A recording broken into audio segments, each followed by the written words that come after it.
Good evening. मैं हमारा studio में आरती जोशी जी आए हुए हैं। इन्होंने बहुत सारा सीरियल, बहुत सारा फिल्में में काम किया हुआ है। इन्होंने अभी बहुत सारा चीज मेरे साथ शेयर किया है। मैं चाहता हूँ उनका मुंह से सुने कौन सा सीरियल, कौन सा फिल्म में उन्होंने अभी तक काम किया है। वेलकम टू किफा Aarti ji. Thank you so much कि मुझे आपने यहाँ पर इनवाइट किया एंड ये प्लेटफॉर्म दिया, उसके लिए भी थैंक यू सो मच। मैंने अपनी करियर की शुरुआत सबसे पहले तारक मेहता के उल्टा चश्मा से किया था। Being a Gujarati, I am so happy कि मैं ऐसे शो से मैंने स्टार्ट किया कि जो मेरी मातृभाषा थी वहाँ से। एंड उसके बाद ये है मोहब्बतें, टचने इश्क एंड बहुत सारी सीरियल, आई थिंक 30-35 सीरियलें कर चुकी हूँ। अभी भाग्य लक्ष्मी चल रही है, स्टार प्लस का उड़ने की आशा चल रही है और काफ़ी सारी चल रही है। बीच बीच में मैंने काफ़ी सारी फिल्में भी की सब, जिसमें संजू में एक छोटा सा कैमियो किया था। पीएम नरेंद्र मोदी की है, अभी जस्ट बैड न्यूज़ आई थी वो भी की है। इन बिटवीन काफ़ी सारी फिल्में की। एडवर्टाइजमेंट मैंने बहुत की है। आई एम वेरी ग्रेटफुल कि मैंने अमिताभ बच्चन सर के साथ भी काम किया है। मुथूट फाइनेंस की एक एडवर्टाइजमेंट की थी।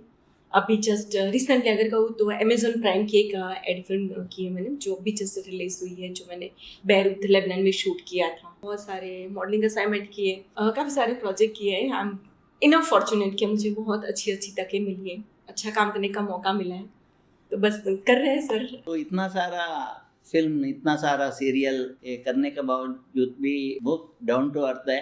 मैं ये पूछना चाहता हूँ, आपके हिसाब से आप जो काम किया उसमें से बेस्ट सीरियल कौन सा होगा जो फेमस? ऑलमोस्ट मैंने शुरुआत ही जो की थी तारक मेहता के उल्टा चश्मा से, जो आज 12-15 सालों के बाद भी उतनी ही फेमस है। ये है मोहब्बतें की थी एंड भाग्य लक्ष्मी भी काफ़ी फेमस है। ऑलमोस्ट जितनी, मुझे सारी नाम नहीं याद आ रहे अभी, बट ऑलमोस्ट जितनी भी की सब या तो स्टार प्लस या तो कलर्स या तो जी टीवी के शोज किए मैंने सारे। तो ऑलमोस्ट तब ये सारी इतनी लीडिंग चैनल्स है कि ऑलमोस्ट सब बहुत फेमस शो होते हैं उसके। ये सब चीज़ के लिए आपने पहले कोई एक्टिंग कोर्स किया या कुछ ड्रामा में पार्ट किया? कैसा मैं हो गया? बहुत टाइम पहले सर, जब ये स्टडी वाला टाइम चल रहा है, उस टाइम पे मैं ड्रामास किया करती थी, गुजराती ड्रामास किया। बट हाँ, मैंने इसकी एक्टिंग वाली कोई वैसे ट्रेनिंग नहीं ली पर्टिकुलर इसके लिए, बट बस एक मौका मिल गया और मैं आ गई। आपने बोला अमिताभ बच्चन जी के साथ आप मुथूट फाइनेंस का ऐड किया जी। क्या इंटरेक्शन था आपका उनका साथ? Oh my God, that was fantastic. मैंने खुद, आपने जैसा भी मेरे बारे में बोला कि आप बहुत डाउन टू अर्थ है, मैं कुछ नहीं हूँ sir. He was very down to earth. मतलब हम लोग शूट कर रहे थे, सडनली मैं ऐसे ही सोफे पे बैठी थी। मैं आपको पूरा इंसिडेंट बताती हूँ कि मेरे लिए वो बहुत बहुत खास बात है। हम लोग ऐसे ही सोफे पे बैठे थे, तैयार होके जस्ट मैं आई थी सेट पे। मुझे लगा कि सर का शूट है तो बहुत लेट आएंगे, आराम से आएंगी, ये वो। तो जैसे 2-5 मिनट में मैं ऐसे नज़र घुमा रही हूँ, 2 सेकंड के बाद जस्ट आके तुरंत मेरे पास आके बैठ गए। सो पता होता है कि कौन कौन आर्टिस्ट है ये वो, आके सीधा बोलते केम छू आरती बेन, लाइक गुजराती में, बिकॉज आई एम गुजराती। और बहुत अच्छा इंटरेक्ट उनके साथ हुआ। उन्होंने काम के बारे में बताया, तुम जो कर रही हो वो बेस्ट करो, जो कर रहे हो उस पर कॉन्फिडेंस रखना चाहिए। इतनी अच्छी बातें बताई और दैट वाज फैंटास्टिक। उनके साथ जो एक्सपीरियंस रहा काम का, बहुत अच्छा रहा। अच्छा, मैं इस अपना तारक मेहता उल्टा चश्मा के बारे में बोल रहा हूँ। वो इतना फेमस सीरियल है, उसमें कौन सा कैरेक्टर आपको बहुत वो पसंद हो रहा था? हम लोग को तो सब कैरेक्टर है, बट जो चीज़ लोगों को इतना साल एक एंटरटेनमेंट में रखा हुआ है, तो उसका यूएसपी क्या है? कॉमेडी, एक ऐसी साफ सुथरी कॉमेडी। सबसे पहली बड़ी बात तो यही है कि ये शो लोग देखना इसलिए पसंद करते हैं कि आप घर में 5, 10, 15 जितने भी लोग हैं, आप सब साथ में बैठकर देख सकते हैं।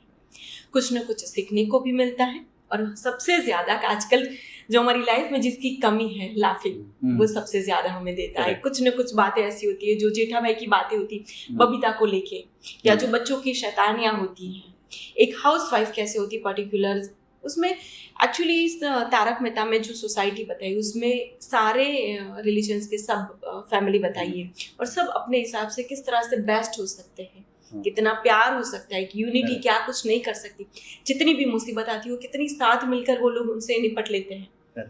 ये सारी चीज़ें उसकी बेस्ट पार्ट है, जो अब तक इतना हिट शो चल रहा है। मैं आपका थोड़ा सा फैमिली इसमें आता हूँ। आपका हस्बैंड का नाम है संजय जोशी जी। सो उनका बारे में बहुत कुछ सुना मैं, और but hats off to him. जो चीज़ मैंने सुना है आप बता दीजिए लोगों को। मैं खुद भी उनको बहुत मानती हूँ। मेरे हस्बैंड का नाम है संजय जोशी। बेसिकली वो अपना जॉब अपना काम तो अलग से करते ही हैं, उसके साथ साथ एक बहुत अच्छी सोशल एक्टिविटी करते हैं। जो बच्चे गुम हो जाते हैं उसको ढूंढ के लेके आते हैं। 2012 से उनकी मूवमेंट चल रही है, बहुत सारे आंदोलन किए, बहुत सारी मूवमेंटें चलाई, बहुत सारी चीज़ें की। उन सारी मूवमेंट, उनकी स्ट्रगल और उनकी वो बोलते हैं दिलो जहान से जो काम करने की धगश थी, उसके बिहाफ में वो अब तक शायद 51,700 से भी ज़्यादा बच्चे को रेस्क्यू कर चुके, बच्चे वापस लाए हैं। ऐसे ऐसे बच्चे हैं जिनको किन्नर बना दिया है, किसी बच्चे को कोई अगवा करके लेके आया, कहीं बेच दिया, पता नहीं, इतने इंसिडेंट्स हैं जो मैं याद भी करती हूँ तो मेरे रोंगटे खड़े हो जाते हैं। ऐसी चीज़ों में उन्होंने काम किया है। और वो सारे बच्चे ऑलमोस्ट 95% सारे बच्चे 12 साल से नीचे के बच्चे थे। बाकी सारे बच्चे तो बड़े हो जाते, यंग हो जाते, उसकी अपनी सूझ बूझ अकल बकल होती है, वो जो जाते हैं वो खुद अपने तरीके से जाते हैं, खुद घर छोड़ के जाते हैं। ये जो सारे बच्चे गए थे जिनको वो वापस लेके आए, वो सारे बच्चे कहीं ना किसी चीज़ों से अगवा हुए थे, किसी की बातों में आ गए, कुछ ना कुछ गलत उनके साथ हुए थे। उन सारे बच्चों को वो वापस लेके आए। ये उनको कैसा वापस लेके आते हैं उनको? एक्चुअली सर मैं बताऊँ ना, एक बहुत साल पहले हमारे घर के पास एक बच्ची गायब हुई थी, उसका नाम था विश्वा पटेल। तो उन्होंने बहुत सारे, उनके फादर ने हर जगह पे बहुत कोशिश की, पुलिस में ये वो, हर जगह कि कहीं से कुछ क्लू मिल जाए कि उसकी बेटी मिल जाए। ये लोग ऐसे ही सडनली पान की दुकान पर मिल गए और बताया कि संजय भाई ये चीज़ से मेरी बेटी नहीं मिल रही है। तो उन्होंने बोला ठीक है मैं चलता हूँ आपके साथ पुलिस स्टेशन एंड सारी चीज़ें करते। वहाँ जाने के बाद फिर पता चले कि उस टाइम पे जब ये मूवमेंट कर रहे थे तब बच्चे अगवा होना कोई गुनाह ही नहीं था, वो FIR लिखी नहीं जाती थी। इनकी बहुत सालों की मूवमेंट के बाद वो सुप्रीम कोर्ट से ये वो कायदा लेके आए हैं कि हाँ बच्चे अगर गुम होते हैं तो अब उसकी बाकायदा FIR होती है, ये भी एक क्राइम, एक गुनाह है।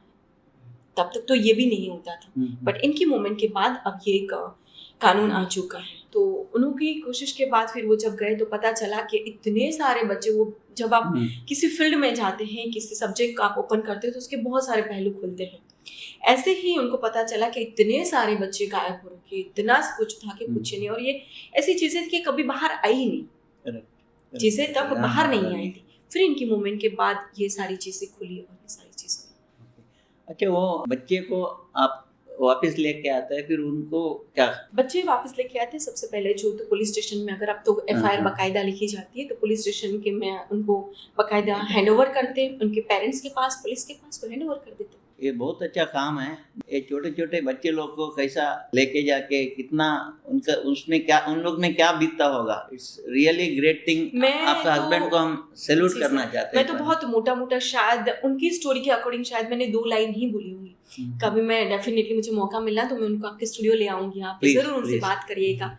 वो जितने इंसिडेंट बताते हैं, जितनी स्टोरियाँ बताते हैं और जो चीज़ें हुई है वो बोलते हैं कि जो रियल लाइफ में हम देखते हैं, जो फिल्मों में हम देखते हैं वो कुछ नहीं है।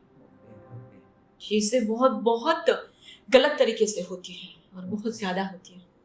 बस एक कोशिश रहती है उनकी भी, मेरी भी, काफ़ी सारे फैमिली मेम्बर्स है ये जो वैशाली में एक दोस्त है, उनकी भी, सबकी हम लोग एक मोमेंट रहती है, कोशिश रहती है कि बच्चों को वापस लेके। और ये सबसे बड़ी बात होती है कि ये सारे बच्चे वो होते हैं जो बिल्कुल मिडिल क्लास से होते हैं, जिनके पेरेंट्स के पास इतने रिसोर्सेज नहीं है कि वो अपने बच्चे के लिए कुछ भी कर ले। उनके लिए सबसे पहली मदद की जाती है। आपका ये पॉलिटिकल फील्ड में कुछ इंटरेस्ट है? इतना सारा काम करने के बाद ज्वाइन करने का ऐसा कुछ है? सर मैं ऑलरेडी BJP की कार्यकर्ता हूँ। ओके। पॉलिटिक्स मेरे लिए, सर मैं ये नहीं बोल रही कि पॉलिटिक्स मतलब राजनीति करना, मतलब मेरे लिए पॉलिटिक्स इट मीन्स कि देश की सेवा करना। पॉलिटिक्स एक ऐसा जरिया है जहाँ से आप देश के लिए बहुत कुछ कर सकते हैं और देशवासियों के लिए बहुत कुछ कर सकते हो। एक दिली तमन्ना है सर कि मैं अपने देश के लिए, अपने गांव के लिए, अपनी सिटी के लिए कुछ एक्स्ट्रा ऑर्डिनरी बहुत कुछ करना चाहती हूँ। और पॉलिटिक्स ही एक ऐसा जरिया है कि आप ह्यूज लोगों के लिए बहुत कुछ कर सकते हैं। फिल्म क्षेत्र है मेरा, मैं काम कर रही हूँ यहाँ पर, से मेरी रोजी है, मेरा ब्रेड एंड बटर है, बट पॉलिटिक्स मेरे लिए मेरी देश सेवा है sir. Thank you so much, आपने हमारे साथ इतना वक्त बिताया, हमारा स्टूडियो में आया। किफा के लिए भी कुछ बोलिए आप। It's an acting school with बच्चे इधर आते हैं, सीखते हैं और उसको हम लोग एक दिशा दिखाने का कोशिश कर रहे हैं। जब से आपके मुंह से सुना है कि ये जो एकेडमी चल रही है, सिर्फ आपके थ्रू नहीं, मैंने और भी बाहर से भी सुना है कि ये जो एकेडमी बहुत अच्छा काम करती है, बच्चों को बहुत अच्छा प्लेटफॉर्म प्रोवाइड करती है। सिर्फ आपको सिखा कर बाहर निकाल दिया ऐसा नहीं, आपको सिखाने के बाद आपको वो प्लेसमेंट भी देते हैं और बहुत अच्छे तरीके से काम कर रहे हैं। उसके लिए आपको थैंक यू, किफा के लिए आपको सर थैंक यू बोलना चाहिए कि आप बच्चों के लिए बहुत अच्छा काम कर रहे हैं। उसके लिए थैंक यू। मैं एक एक्टर हूँ, मुझे पता है कि एक सही जगह मिलना कितनी मुश्किल होती है, तो वो आप प्रोवाइड कर रहे हैं सर। तो आपका काम भी बहुत सैल्यूटेबल काम कर रहे हैं आप। Thank you so much. Thank you sir, thank you.